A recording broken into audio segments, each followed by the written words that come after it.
Hai, assalamualaikum warahmatullahi wabarakatuh. Kembali lagi di channelnya Khairul BGI.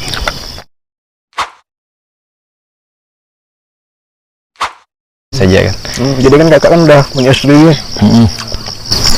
Pertama kan belum, ya kan? Nah, boleh lah tips-tipsnya buat kami ini yang belum nikah, buat nanti memasuki jenjang pernikahan ataupun dunia perkeluargaan. Gimana gak?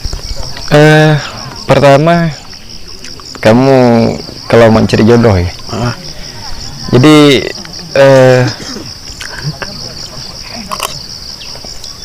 kau cari perempuan yang bisa menundukkan pandanganmu. Cari perempuan? Artinya gini, ketika kau melihatnya, kau bahagia. Asik. Ya. Ya kan? Ya.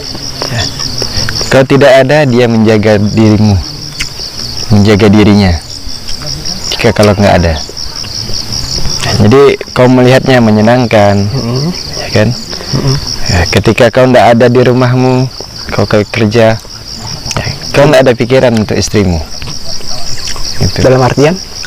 Dalam artian ya sekarang kita lihat nggak ada pikiran negatif gitu. Jadi kau nanti kerja di luar tenang, ya nggak mikirkan oh istriku lagi apa ya, sedang apa ya. Karena kita udah tahu. Karena kita udah tahu sifatnya. Ya. Kemudian yang kedua, dia menyayangimu dan mencintaimu. Ya, itu yang penting. Ya. Kalau kau mencintainya, tapi dia tidak mencintaimu, itu yang susah. Lebih baik dia yang mencintaimu. Ada 3 ya? Nah, kemudian yang ketiga, keempat. Ya, iya keempat lah. Dia selalu senang bersamamu. Itu sih. Nice. Itu tata cara. Bukan tata cara. Itu cara kita cari jodoh lah. Nah, kalau itu sih menurut versi saya ya. Pasti yang di luar-luar tuh banyak sih. Kadang kita ya kita nanti cari sambil di luar lah. Kita jalan. Ya cari di luarnya solusinya, tips-tipsnya cari istri yang baik sih bagaimana. Kita sih tidak perlu yang mencari yang sempurna ya. Yang penting dia mencintai kita, udah. Itu saja sih. Nah, kakak ini kan udah berapa tahun dalam dunia pernikahan? Sampai udah mempunyai hampir tiga. Hampir tiga. 3 anak ya? Ya 3 anak, bukan 3 istri. Bukan 3 istri. 3 istri boleh lah. Nah, gimana sih tips-tips buat kawan-kawan yang nonton, teman-teman yang nonton, biar yang menikah lah ya, biar langgeng rumah tangganya, terus ataupun dari permasalahan yang ada di keluarga, bagaimana cara menyelesaikannya, itu gimana kak? Tips-tipsnya lah, tipsnya biar bertahan lama. Gimana ya, kita juga pun istilahnya bukan keluarga yang sempurna gitu ya. Kadang dilihat orang oke, gimana, tapi kalau menurut saya lah ya, yang saya alami kurang lebih sekarang 12 tahun lah ya. Jadi kalau ada permasalahan tuh sering kita bicarakan ya sama istri ya. Tapi permasalahan-permasalahan yang bisa dia selesaikan gitu ya. Jadi kadang dia ngomong, kadang istri juga bercerita gimana tentang permasalahannya gitu ya. Jadi sering komunikasi saja ya.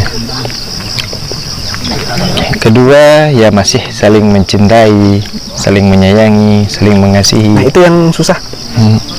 Sebenarnya sih nggak susah sih, cuman tergantung kedua individunya saja lah. Nggak usah gengsi sama istri, nggak usah gengsi sama suami ya. Karena pernikahan ini kan ibadah yang paling lama lah istilahnya kan, seumur hidup kita nih. ya kita bermesraan dengan istri ibadah, mencium istri ibadah, pendekatan dengan istri ibadah. Iya. Ya. Jadi memang ibadah yang paling lama lah. Rasa-rasanya itu kan memang pernikahan gitu. Jadi jadikan apapun itu jadikan ibadah sajalah. Iya. Ya. Jadi nikah, mempunyai keluarga, intinya itu niatkan lillahi ta'ala. Niat untuk ibadah, niat untuk mencari keridhaan Allah Subhanahu wa Ta'ala, gitu ya. Oke Kak, makasih atas segala, bukan motivasi sih ya, masukannya dari pertama bagaimana kita ngehealing, terus ada wejangan nih buat saya lah sebagai bilang jomblo ya jomblo, single lah, jangan jomblo. Kalau jomblo itu terlalu gimana gitu bahasanya. Kalau single nih ada pendekatan kayaknya nih. Bisa jadi. Ya. Kalau mana sih yang nawaran? Iya gak? Tapi ya sih namanya kita kan kadang gini ya, saya tuh sekarang dengan umur yang sekarang, dengan pengalaman yang lama, kadang tuh kalau ngelihat perempuan sekarang itu apa ya, ngelihatnya tuh kompleks, nggak semuanya, semua hal, bukan hanya cantik, bukan hanya perhatian. Kalau dulu kan yang penting cantik, yang penting perhatian, udah jadian selesai. Tapi sekarang itu lihat paras oke lah, cantik oke lah, perhatian oke lah. Tapi yang lebih pentingnya itu gimana ke depan, gimana ke depan saya gitu, aku dengan dia menjalani suatu hubungan rumah tangga. Bisa nggak dia itu ngerti dengan keadaan saya, dan bisa nggak saya itu ketika dia marah ataupun dia namanya perempuan yang sering merajuk, bisa nggak saya nenangin dia. Jadi semua hal itu diperhatikan, jadi nggak hanya cantik, penyayang, sini yuk nikah, enggak. Perhatikan keluarganya, sekarang juga ini loh, sifatnya, lingkungan teman-temannya, semuanya diperhatikan secara kompleks lah. Jadi sekarang tuh nggak gampang buat jatuh hati lagi sama perempuan. Bukan berarti saya pencinta laki-laki gitu. Intinya buat jatuh cinta lagi itu perlu waktu yang proses. Iya, perlu proses. Sebenarnya sih kalau kayak menurut kakak lah ya, kalau kayak seperti kayak gitu sih memang prosesnya sih agak lama. Iya. Tapi lebih baiknya menyegerakan saja. Ya sebenarnya lebih bagusnya kalau dari. Jadi kalau ada agama itu menurut versimu ini baik. Iya. Tapi karena kalau mau sempurna itu tidak ada yang sempurna. Ya bagaimanapun cari saja versi yang terbaiknya. Versi baiknya bagaimana? Ya. Mau perempuan itu istilahnya jelek, ya kan? Kalau cantik itu sebenarnya sih bonus, masih bisa kita poles. Relatif lah. Ya. Sekarang masih ada skincare kan? Masih ada skincare.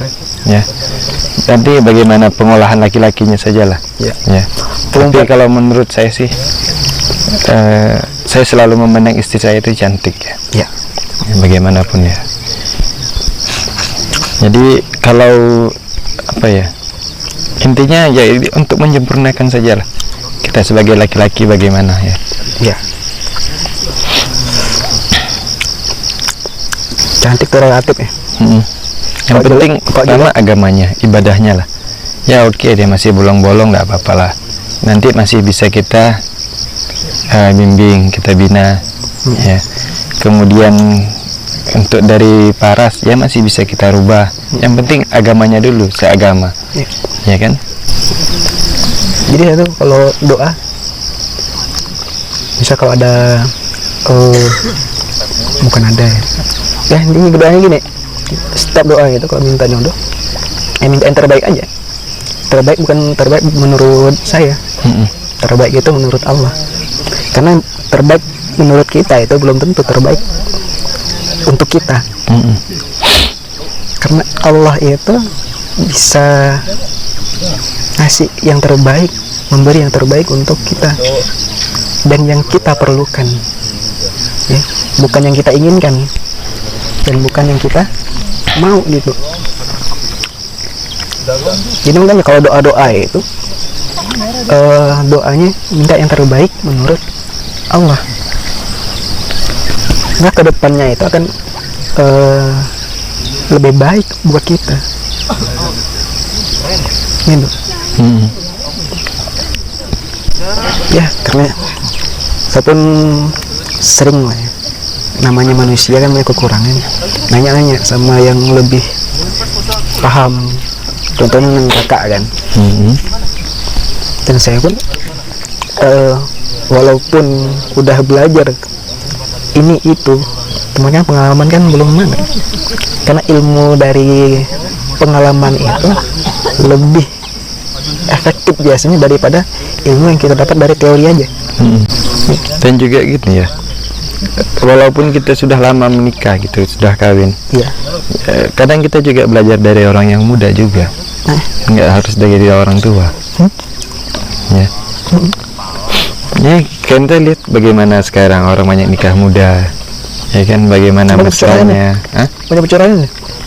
Apa? Kemarin pernah saya ke satu pengadilan dengan kawan lah ya. Di pengadilan itu yang cerai penuh, parkir yang penuh.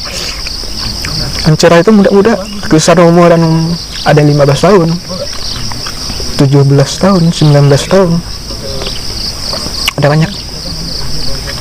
Nah, jadi itu yang masih di pikiran saya tuh, masa kok banyak lalu yang cerai. Ya, apa ya? Kalau kita lihat dari, kalau kita mau nikah, belajar dari perceraian itu, ya udah sampai situ saja. Iya. Tapi kalau kita prinsip kita nih, pernikahan itu ibadah, ya pasti langgeng. Ya, amin. Karena banyak kan nikah-nikah sekarang mungkin karena kebablasan, Ya. ya. Karena pacaran sekarang kan ya 13 tahun, 14 tahun dah pacaran, akhirnya kebablasan, ya kan, hamil, nah langsung nikahkan orang tua, Ya. Nah, daripada malu kan. Itu ngeri kan. Sebenarnya itu sih apa nggak baik sih sebenarnya kan, tapi mau nggak mau lah dari keluarga, ya itu yang menyebabkan perceraian muda. Iya. Ya, kalau pernikahan sebenarnya itu jarang sekali sih rasanya. Ya sih. Ya. Oke Kak, kalau gitu di gunung ngomongin pernikahan. Ya. Wah. Sebenarnya kita ngomong healing kan. Sebenarnya ngomong healing, kok bisa lari ke pernikahan gitu? Ya itu tadi kan karena oh iya sih. Betul. perlu jodoh nih. Ya, apa filosofi dari healing? Tadi kan versi kakak nih. Nah, kalau versimu? Versi healing. Apa sih filosofi daripada healing naik ke gunung nih kan? Healing naik ke gunung. Oh. Kemarin saya dapat apa ya? Pas naik gunung gitu, kok dapat inspirasi gitu. Kalau kita naik gunung itu kan makin tinggi kita mendaki atau makin curam pendakian ataupun makin tinggi keadaan kita, maka badan kita itu pasti akan menunduk, ya kan? Mungkin kawan-kawan pernah mendaki lah. Semakin kita mendaki gunung itu, pasti badan kita kan semakin merunduk, bukan semakin tegak. Ya. Kalau badan kita tegak, mungkin akan kejungkal ke belakang. Nah, jadi filosofinya gini, ketika kita berada di atas, itu jangan pernah kita selalu melonjak ke atas, jangan sombong. Nah, sombong itu memang sifat setan. Ketika kita berada di atas, tetaplah selalu merunduk. Itu filosofi daki. Walaupun kita sudah sampai puncak, ingat, ketika kita sudah sampai puncak, kita pasti melihat ke bawah, bukan melihat ke atas. Kalau kita melihat ke atas, berarti ada lagi tujuan kita ke sana. Tuh. Oke Kak, mungkin sampai sini aja lah podcast. Bisa bilang podcast nggak ini? Bisa podcast, bisa ngobrol santai lah, ya kan? Di view yang cantik di Bukit Sepacong di Desa Ciptakarya, Kabupaten Menggayang. Mungkin itu saja yang dapat kami bincang-bincangkan, ngobrol-ngobrolkan. Semoga bermanfaat bagi kawan-kawan yang mendengar. Kalaupun ada masukan, silahkan isi di kolom komentar, dan jangan lupa like, comment, and subscribe channelnya Khairul BGH. Assalamualaikum warahmatullahi wabarakatuh. Salam damai.